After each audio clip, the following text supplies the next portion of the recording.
calling it, quote, a box that's been checked, end quote, while also displaying empathy for other players who were ineligible for postseason awards because they haven't played in enough games due to injury. Wemby tossed the question out to reporters about the percentage of games played that it should be in order to qualify for season accolades. He floated the idea of a 75% game minimum, citing the potential incongruence between minutes logged and games played. Currently, it's at 80%, and it should stay that way. The best ability is availability. Shout out to Herm Edwards. And as a professional athlete, it's your job to stay healthy. It's as much of a skill as shooting or defending. The fact that so many players are complaining about it tells the NBA league office that it's working. It's on their minds, and not for nothing, it adds to the intrigue of the regular season. The MVP race this season has had an extra layer of excitement because we didn't know which players would qualify based on the threshold. Just because players don't like it doesn't mean that it's not in the best interest of the game and the business of basketball. Well said. Very well said. Also, let me point out, Wemby is one of the great mathematicians I've ever seen in my life. He got up there at this press conference and figured out off the top of his head all of these percentages. I've never seen anything like it. I think you said it perfectly.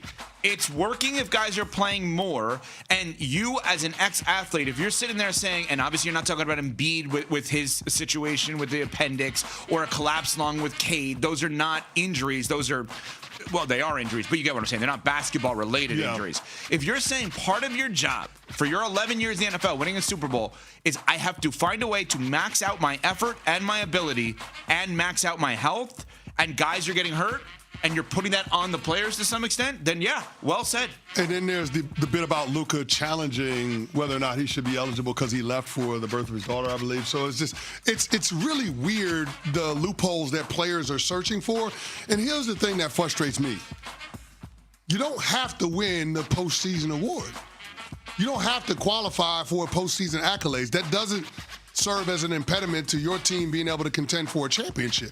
It serves as an impediment to being able to get the next max contract. Correct. Exactly. That's what it all comes down to. And here's the thing: if you want the cream on top of what your base contract already is, then you have to make sure that you're there more often than not. So we're talking about contract extras. We're not talking about something that gets in the way of what your team can or cannot do in terms of trying to have success at the highest level of the sport. So I hate to say it boils down to vanity or legacy or just money, but that's what we're talking about. And guess what? The average fan don't give a damn about none of that. So if the players are interested in making sure that they serve the people that consume their content on a regular basis, stop complaining about the 65-game threshold because we don't want to hear it. It does not matter to us whether or not you get $50 or $60 million.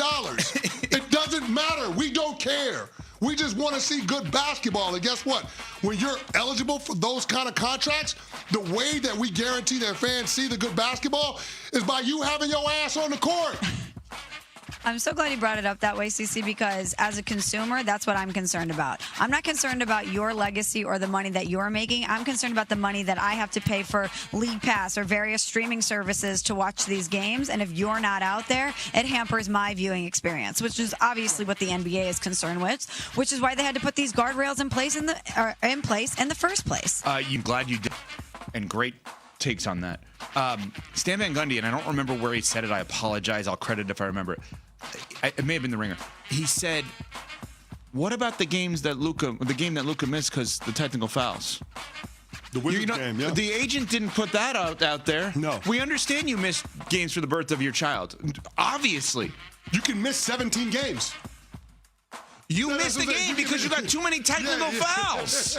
So you going to bring that one up? 1,000%. Next. Number one. A 3-person appeals panel on Friday yesterday as the 5 seed.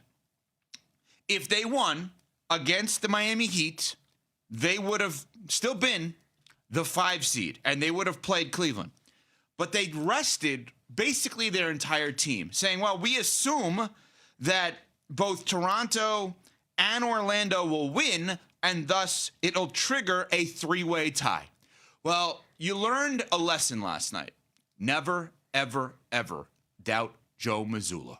Because Joe Mazzulla could have Michelle Smallman, Nuno, Cam, Pat, Jovante, Canty, and I all on his team, and he will push us to levels that we have never been before on the basketball court. Joe Mazzulla took a bunch of guys that no one's heard of and beat the Orlando Magic. So that creates a two-way tie that Toronto won over Atlanta. They asked to play the Knicks, CC. I don't like it one bit. Yeah. They asked for him. Better not get your butts kicked. Yeah, you better be careful with that. You choose the Knicks over the Cavs? Is that what ended up happening? Correct.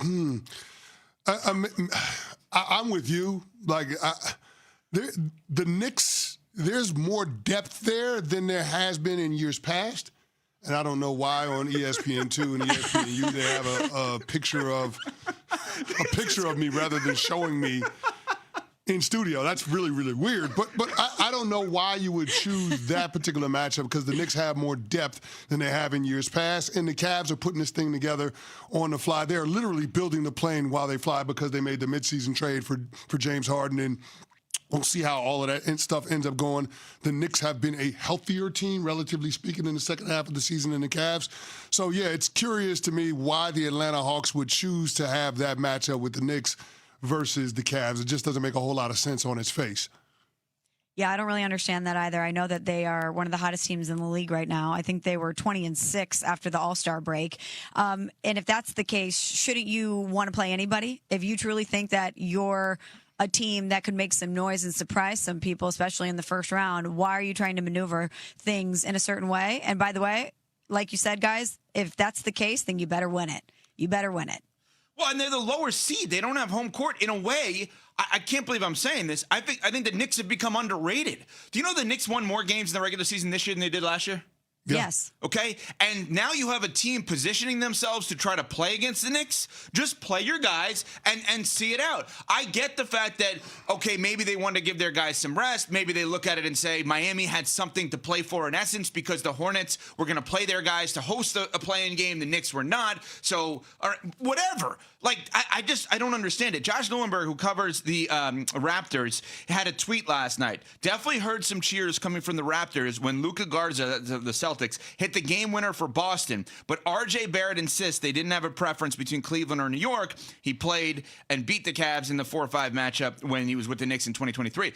But the Raptors had no control over it. The Raptors played their guys last night. Yeah. Have you ever been a part of a team that basically was trying to position themselves for the postseason? No. So no. But I will acknowledge that football is a different sport than basketball. But, yeah, no, I've never been a part of a team that says, we're going to go out here and give it less than our best effort to try to win a football game. Like, now, there's been times where coaches have decided to sit starters, and I understand that strategically, making sure you get to the games that matter the most with all of your guys healthy. But in that instance, to go out there and to just decide that, you know what, we're going to tank it as the lesser seed going into a playoff series and choose our adventure with going with the better of the two teams that we could potentially match up with, that just doesn't make a whole lot of sense to me at all. Nuno, you're a Knicks fan. Does this bother you at all? No. I mean, listen, if you think you should think you can beat a team, right? Like, the Hawks have been hot. They have, I guess, players that can bother, that will bother the Knicks, especially defensively. But I think here's the bigger thing. They don't have Trae Young. Like, I know they've been better without him, but he is the guy that would destroy the Knicks, and that Knicks fans would worry about. And I just feel like, hey, you know what? You wanted this, you got it. Like, let's see what you got. Yeah, like who's the bucket getter? Who's the guy that can go out there? It's going to be Jalen Johnson. They're relying on. I get a Jalen Johnson and Nickeil Alexander-Walker. Like, I get those guys have experience, and Nickeil Alexander-Walker has been in some big games with the Minnesota Timberwolves. I get all of that, but they don't have a guy that I think would be somebody that you can rely on once it becomes game plan specific in a playoff series, that is going to be able to fight through the double teams, sometimes triple teams, and find a way to get his shots and then set up others to get their shots. Like, Trae Young was that guy for the Atlanta Hawks in the postseason. Say what you want about Trae Young. He was the best player on a team that got to the conference finals once upon a time. So they don't necessarily have that guy. And you just wonder where the points are going to come from. They can defend. Nobody's going to take that away from the Atlanta Hawks.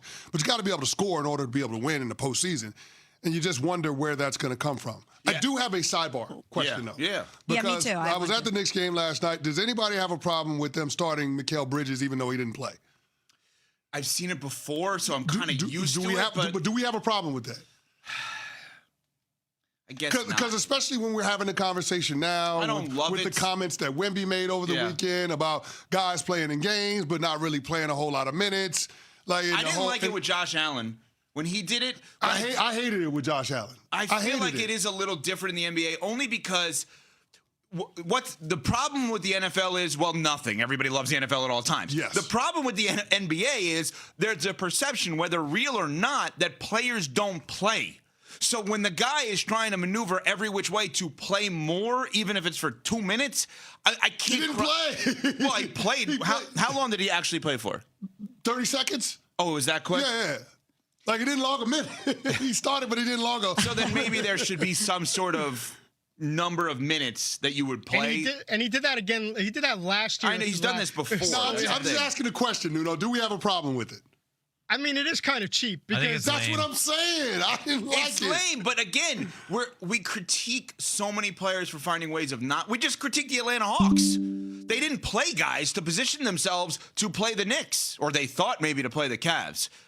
Smalls, your sidebar was what? What happens if the Knicks lose? Well, then the Hawks made a smart move. Right, but think about the way we're going to examine the Knicks if they lose. Like, oh, the Hawks smelled blood in the water. They saw a deficiency in you, and they were right. James Dolan put it on wax at the beginning of the year saying that this team absolutely has to get to the finals and that they should win a championship. You got as far as you've been in a quarter century last year with Tibbs, and you fired him because you said it wasn't good enough. And if you lose in the first round to the Hawks, who kind of called their shot, that's embarrassing. What happens with the Knicks then? Small, the Knicks ain't going to lose to the Hawks. Okay. You can call it the KOD, whatever. The Knicks ain't going to. Barring anything unforeseen in the way of injury, the Knicks ain't going to lose to the Hawks. If you were they are deeper and they are much better defensively than they have been in years. Like Jose Alvarado, I mean, he was giving LaMelo Ball all kinds of problems last night, all kinds of trouble. Deuce McBride, outstanding player coming off the bench. Yes. I mean, they got guys that you can rely on. Diawara's awesome. He's rangy. Like, they've got guys that can be problematic defensively for the Atlanta Hawks. Like, I get that the Hawks can D up, but I think the Knicks defense is going to have a chance to shine in this series as well, just because I don't trust the bucket getters for the Atlanta Hawks. And the Knicks have so many different bodies that they can throw at their top scoring guys. I just think that defensively, the Knicks are much better off than they have been in years past. A quick question, and we'll get to the Western Conference playoffs in a second here. But if you were Mike Brown, you're head coach of the New York Knicks, you're meeting with your squad today, you're starting your Atlanta prep. First thing you're saying, these guys wanted to play you? Yes. Just a reminder, everybody, they didn't have to do this. They didn't. They literally could have improved their playoff standing. Like, when I played in the NFL, you sat guys in week 17, week 18 because you couldn't improve your playoff standing. You were essentially locked in. Right. So it didn't matter whether you won or lost the game. So it didn't make sense to put guys in harm's way. But this is not the NFL. This is the NBA. It's basketball. And it was a situation where there was a chance that the Atlanta Hawks could have improved their standing. And they chose not to. That's right. So if you're Mike Brown, that's the rally. That's the rallying cry in that locker room. Totally agree. Rory wins the Masters. NBA playoffs are ready to go. And oh, by the way, it is WrestleMania week coming up this weekend. The ESPN app is your home.